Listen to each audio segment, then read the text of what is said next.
सावन का पवित्र महीना चल रहा है। ऐसे में सावन का जो महीना होता है वो हमारे भोलेनाथ को समर्पित है। और सावन के महीने में जो प्रदोष का व्रत पड़ता है, जो प्रदोष का दिन होता है, वो बहुत ही शुभ दिन माना जाता है। ऐसे में शिव जी और माँ पार्वती की पूजा पाठ करने का विधान है। कई लोग प्रदोष का व्रत रखते हैं। अगर प्रदोष गुरुवार के दिन पड़े तो इसको गुरु प्रदोष कहा जाता है। प्रदोष के व्रत की महिमा ही यही होती है कि यह जिस दिन पड़ता है तो इसका उसी के हिसाब से यह महत्व जो है वो बढ़ जाता है। जैसे कि अभी गुरु प्रदोष आने वाला है, जो सावन माह का पहला प्रदोष व्रत होगा, जो कि 1 अगस्त को है। गुरु प्रदोष के दिन अगर आप कोई भी उपाय कर लेते हैं, कोई भी आप पूजा पाठ कर लेते हैं, तो इसका आपको अतिशीघ्र फल मिलेगा। हम सभी जानते हैं कि लड़कियों की शादी में जब अड़चनें आती हैं, शादी में रुकावट आती है, तो उनकी कुंडली में गुरु ग्रह कमज़ोर बताया जाता है।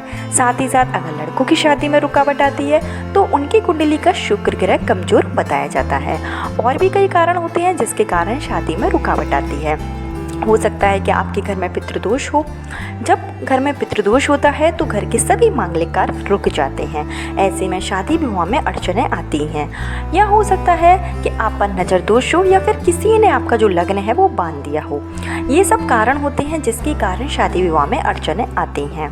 अगर आपकी कुंडली का जो सप्तम भाव है वो क्रूर ग्रहों के नक्षत्र में आ गया है, शनि की दृष्टि पड़ जाए, या फिर राहु केतु का कुप्रभाव आपकी कुंडली में पड़ जाए, तो ऐसे में भी शादी में अड़चनें आती हैं।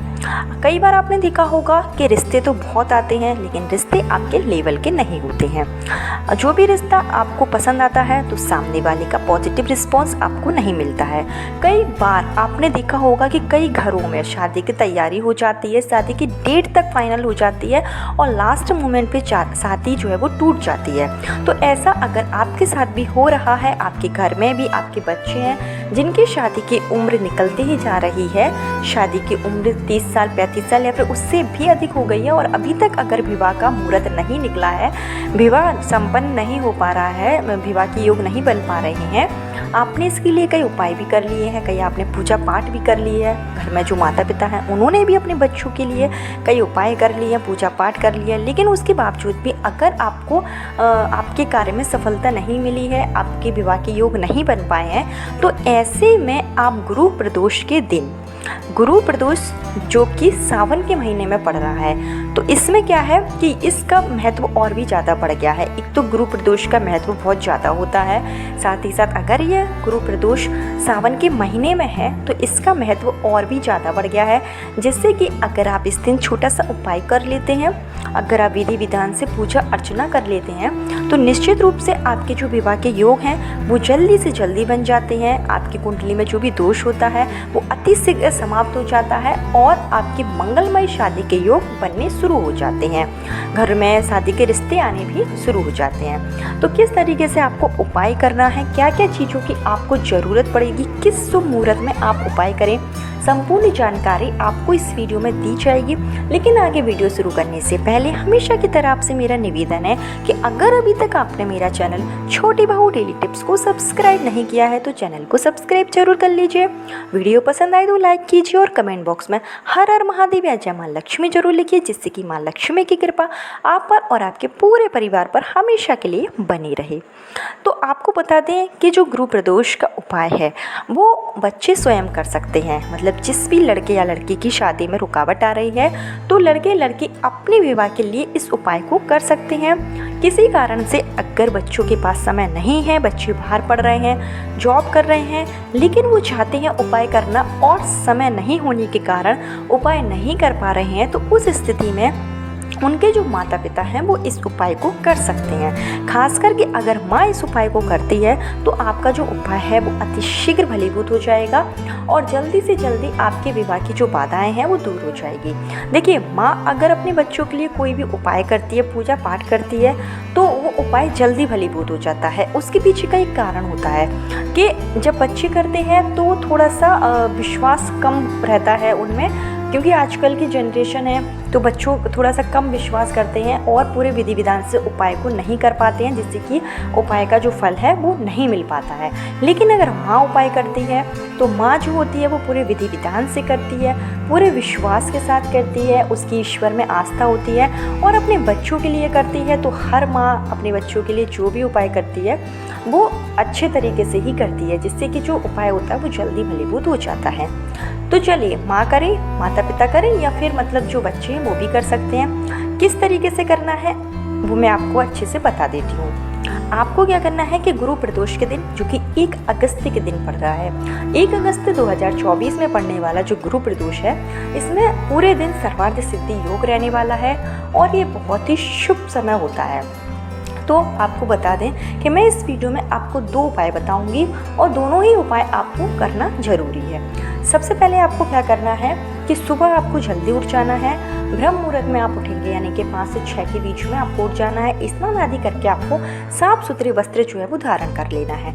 गुरु प्रदोष है तो इस दिन अगर आप पीले कलर के कपड़े पहनते हैं तो ये बहुत ही शुभ माना जाता है।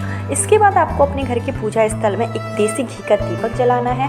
हाथ जोड़कर विनम्र भाव से आपको प्रार्थना करनी है अपने इष्ट देवता से, या जो भी देवता में आपका विश्वास हो, जो भी आपके कुल देवता हो, उनसे आप प्रार्थना कीजिए कि मैं इस उपाय को करने जा रहा हूँ या जा रही हूँ, मुझे इसमें सफलता दें। इस तरीके से आप पहले प्रार्थना कर लीजिए। उसके बाद में आपको एक तांबे का लोटा लेना है। तांबे के लोटे में आपको भरना है जल। आपको शुद्ध इसमें अपने घर का जल भर लेना है और आपको इसमें थोड़ी सी जो हल्दी पाउडर होती है, जो हम किचन में हल्दी यूज़ करते हैं, वो हल्दी ही आपको इसमें भर लेनी है। थोड़ी मात्रा में आपको इसमें गुड़ डालना है और साथ में आपको एक देसी घी का दीपक लेना है और आपको लेना है एक पीले कलर का धागा। तो कोई भी आपके पास पीले कलर का रेशमी धागा हो वो आप ले सकते हैं। अब ये चीज़ें लेकर आपको जाना है। अगर आपके घर में ही केले का पेड़ लगा है तो आप केले के पेड़ में ही इस उपाय को कर सकते हैं। अगर आपके घर में केले का पेड़ नहीं है तो फिर आप किसी भी मंदिर परिसर में जाएं जहां पर केले का पेड़ लगा हो, वहां पर जाकर भी आप इस उपाय को पूर्ण कर सकते हैं। इसके लिए आपको क्या करना है कि जो आप एक लोटे में जल ले गए थे जिसमें आपने हल्दी और गुड़ मिलाया है, वो आपको केले की जड़ में डाल देना है। और जब आप केले की जड़ में इसको चढ़ाएंगे तो उस समय आपको विष्णु भगवान से शीघ्र विवाह की कामना करनी है। जो भी बच्चे अपने लिए उपाय कर रहे हैं वो अपने विवाह के लिए कामना करेंगे। अगर माता पिता बच्चों के लिए कर रहे हैं तो वो बच्चों के विवाह के लिए प्रार्थना करेंगी। इसके साथ में ही आपको देसी घी का दीपक प्रज्वलित कर लेना है और जो आप पीले कलर का धागा ले गए थे वो आपको केले की जो तना होगा केले का पेड़ का, उस तने में आपको 7 बार, यानी कि आप थोड़ा लंबा धागा लीजिएगा कि 7 बार अच्छे तरीके से बंध जाए। 7 बार आप इस धागे को बांध लें। उसके बाद में आपको वहीं बैठना है थोड़ी देर केले के पेड़ के पास में ही, और आपको इस मंत्र का जाप करना है। ओम ब्रह्म बृहस्पति नमः। इस मंत्र का आपको 11 बार, 21 बार या फिर 108 बार जाप कर लेना है। जाप करने के लिए जो भी आपके पास माला है आप उससे जाप कर सकते हैं। माला नहीं है तो आप उंगलियों की सहायता से 108 बार जाप कर लीजिए और विष्णु भगवान से शीघ्र विवाह की कामना कीजिए। प्रार्थना कीजिए कि जो भी आपके ऊपर ग्रह दोष हो, माँ अगर कर रही है तो वो बोलेगी कि जो भी मेरे बच्चे के ऊपर ग्रह दोष हो जिसके कारण शादी में अड़चने आ रही हैं, सारे दोष समाप्त हो जाए, अति शीघ्र बच्चे का विवाह हो जाए। इस तरीके से विष्णु भगवान के सामने आपको प्रार्थना करनी है। उसके बाद में आपको क्या करना है कि विष्णु भगवान की जड़ में जहाँ पर आपने जल चढ़ाया है वहाँ की आपको थोड़ी सी मिट्टी उठानी है और यह मिट्टी अपने घर लेकर आ जाना है। अब जिस भी बच्चे के लिए आपने उपाय किया है उस बच्चे को आपको इसी मिट्टी से तिलक लगाना है। जब आप तिलक लगाएंगे तो आप विष्णु भगवान का ही स्मरण करते जाइए। अगर बच्चे स्वयं उपाय कर रहे हैं तो वो वहीं से थोड़ी सी मिट्टी उठा लीजिए और स्वयं आपको अपने माथे पर शीघ्र विवाह की कामना के साथ में तिलक जरूर लगा लेना है। इस तिलक को लगाने से आपके जो ग्रह दोष होंगे वो अति शीघ्र शांत हो जाएंगे और जल्दी से जल्दी विवाह जो है वो पूर्ण हो जाता है। गुरु प्रदोष के दिन अगर हम एक छोटा सा उपाय कर लेते हैं तो निश्चित रूप से शादी विवाह की जो अड़चनें होती हैं वो जरूर दूर हो जाती है। साथ ही साथ गुरु प्रदोष है, सावन का महीना है, तो ऐसे में आपको प्रदोष काल में, यानी कि प्रदोष के समय प्रदोष काल में शिव मंदिर में जाकर आप आपको 1 लोटा जल, जिसमें आप थोड़ी सी काली तिल डालेंगे और थोड़ा सा आप शहद डालेंगे। साथ ही साथ आपको एक घी का दीपक जरूर लेकर जाना है और किसी भी शिव मंदिर में जाकर यह जल आपको शिवलिंग के ऊपर समर्पित कर देना है, श्री शिवाय नमस्तुभ्यम का जाप करते हुए शीघ्र विवाह की कामना के साथ में। और दीपक भी आपको जो शिव मंदिर की चौखट होगी वहाँ पर जला देना है। प्रदोष काल में आपको यह उपाय करना है। जो आपको केले की जड़ का उपाय बताया है उसको आप सुबह कर लीजिए, क्योंकि सुबह अगर आप करते हैं तो ये काफ़ी अच्छा होगा। और जो शिव भगवान को आपको जल चढ़ाना है वो प्रदोष काल में ही चढ़ाया जाता है, क्योंकि प्रदोष का दिन है तो आप प्रदोष काल में ही जल चढ़ाएं। और एक छोटा सा उपाय आप जरूर कर लें, निश्चित रूप से आपकी जो भी कामना होगी, जो भी मनोकामना होगी, या जिस किसी से अभी इंसान से अगर आप शादी करना चाहते हैं तो वो भी आपकी जल्दी से जल्दी पूर्ण हो जाएगी। 1 अगस्त गुरुवार प्रदोष के दिन यह सरल सा उपाय जरूर करें। भोलेनाथ आपकी मनोकामना अतिशीघ्र पूरी करेंगे और गुरु जो दोष होगा या गुरु ग्रह कमजोर होगा तो वो भी जल्दी से जल्दी मजबूत हो जाएगा और आपकी विवाह के शीघ्र अतिशीघ्र योग बन जाएंगे। कल फिर मिलती हूँ नए वीडियो नए उपाय के साथ। जब तक के लिए राधे राधे।